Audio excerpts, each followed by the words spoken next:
Praise Lord, सभी को जय मसीह। आशा करता हूँ आप सभी अच्छे हैं। तो आज का इस वीडियो में मैं सभी को स्वागतम करता हूँ। आज हम लोग देखेंगे परमेश्वर की जीवित कलम से परमेश्वर हम लोग के साथ हर समय, हर दिन, हर वक्त वार्तालाप करने के लिए कोशिश करता है, बातचीत करने के लिए कोशिश करता है। तो चलिए हम लोग देखेंगे परमेश्वर की वचन से, जीवित कलम से परमेश्वर आज आपके साथ और मेरे साथ क्या वार्तालाप करने के लिए कोशिश कर रहा है। तो हम लोग निकालेंगे मैथ्यू चैप्टर 5 वर्स 14। यहाँ पे क्या कह रहा है हम लोग देखेंगे। तो चलिए हम लोग पढ़ते हैं।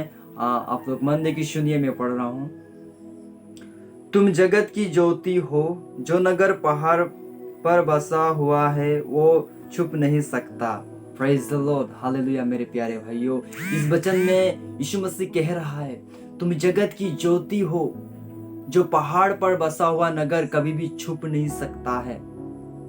इसलिए मेरे प्यारे भाइयों, आज ये वचन यीशु मसीह के द्वारा कह रहा है आप और मैं एक जगत की ज्योति हूँ। आप और मैं एक ज्योति के समान काम करना पड़ेगा। तो आज आप और मैं उस ज्योति को प्रकाश कर पा रहे हैं। आप और मैं उस ज्योति को लेकर जो उस ज्योति को पहचान नहीं पाए हैं उन लोगों को पहचान करा पा रहे हैं। अपने आप को परखिए। यदि नहीं सक रहा है उस ज्योति को मैं कैसे प्रकट कर पाऊं, उस ज्योति मेरे जीवन में कैसे मेरे द्वारा उसको प्रकट कर पाऊं।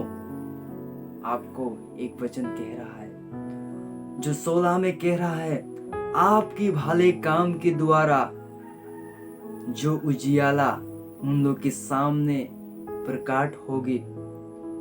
आपकी भले काम आज आप और मैं हमारे जीवन में हम लोग भले काम कर रहे हैं, नहीं कर रहे मेरे प्यारे भाइयों। हम एक दूसरे को सताते हैं, एक दूसरे के साथ बुरे वार्तालाप करते हैं, एक दूसरे को हम लोग गली गलाप करते हैं और एक दूसरे के साथ हम लोग लड़ाई करते हैं मेरे प्यारे भाइयों। तो हमारे द्वारा कैसे उस ज्योति को हम लोग प्रकाश कर पाएंगे, उस उजियाला हमारे द्वारा कैसे प्रकाश होगा मेरे प्यारे भाइयों, जब हम लोग एक दूसरे के साथ अच्छा व्यवहार करेंगे।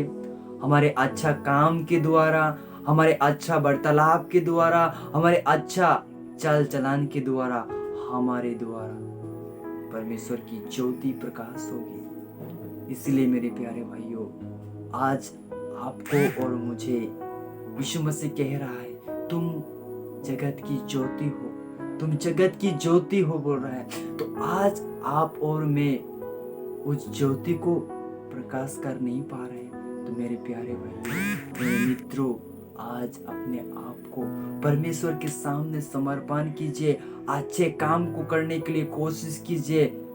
जब हम लोग अच्छे काम करेंगे तो हमारे अच्छे काम को देखकर जो परमेश्वर को नहीं जानता है, जो यीशु मसीह को अभी तक अच्छे से नहीं मालूम पड़ा है, वो आपके सामने आएगा और आपको पूछेगा, आपको क्वेश्चन करेगा, भाई आप ऐसा क्यों है, आप इतना अच्छा वार्तालाप कैसे कर पाते हैं, आप इसे अच्छा भले काम कैसे कर पाते हैं। आप तब कह पाएंगे मैं यीशु मसीह के द्वारा ये सब कर पा रहा। तभी आपके द्वारा, तभी आपके जीवन के द्वारा परमेश्वर का महिमा होगा। तभी आपके द्वारा उजियाला प्रकाश होगा, ज्योति प्रकाश होगा। हाँ, उस ज्योति को आप प्रकट कर पाएंगे, एक दूसरे के सामने ले आ पाएंगे। कब? जब आप भले काम करेंगे, जब आप एक दूसरे को मदद करेगा, जब आप एक दूसरे के लिए चिंता करेगा। हम लोग क्या करते हैं? अपने आप के लिए चिंता करते हैं, हम अपने आप को ऊंचा उठाने के लिए सोचते हैं मेरे प्यारे भाइयों। तब हम लोग उस उजियाला को कभी भी प्रकाश नहीं कर पाएंगे। इसलिए मेरे प्यारे भाइयों, उस ज्योति को प्रकाश करने के लिए, उस उजियाला को लोगों के बीच लेने के लिए हम लोग अपने जीवन को सुधारना पड़ेगा। हम जो बुरे काम कर रहे हैं उसको हम लोग त्याग करना पड़ेगा। जो हम लोग एक दूसरे को साथ गली गलास करते हैं, एक दूसरे को सताते हैं, एक दूसरे के साथ लड़ाई करते हैं, उसको हम लोग छोड़ना पड़ेगा और अच्छे काम के द्वारा हम लोग उस उजियाला को, उस ज्योति को प्रकाश कर पाएंगे। नहीं तो हम लोग कभी भी उस ज्योति को प्रकाश नहीं कर पाएंगे। तो आज आपको और मुझे परमेश्वर की जीवित कलाम कह रहा है, तुम जगत की ज्योति हो, आप और मैं जगत की ज्योति हैं। तो इस जगत की ज्योति को प्रकाश करने के लिए अपने आप को छोटा करना पड़ेगा, अपने आप को देन करना पड़ेगा, अपने आप को परमेश्वर के सामने समर्पण करना पड़ेगा। तभी आपके द्वारा, मेरे द्वारा परमेश्वर का जो ज्योति प्रकाश होगा। जो अभी तक परमेश्वर को, यीशु मसीह को नहीं जाना है, आपके द्वारा, मेरे द्वारा जान पाएंगे। कब? जब आप भले काम को करेंगे, जब आप एक दूसरे को साथ मिल मिलाप से रहेंगे, जब आप एक दूसरे के साथ प्रेम से वार्तालाप करेंगे, तभी आपके द्वारा, मेरे द्वारा परमेश्वर की जो ज्योति वो प्रकाश होगा। तो इस छोटी सी वचन के द्वारा परमेश्वर सभी के जीवन में आशीष करे।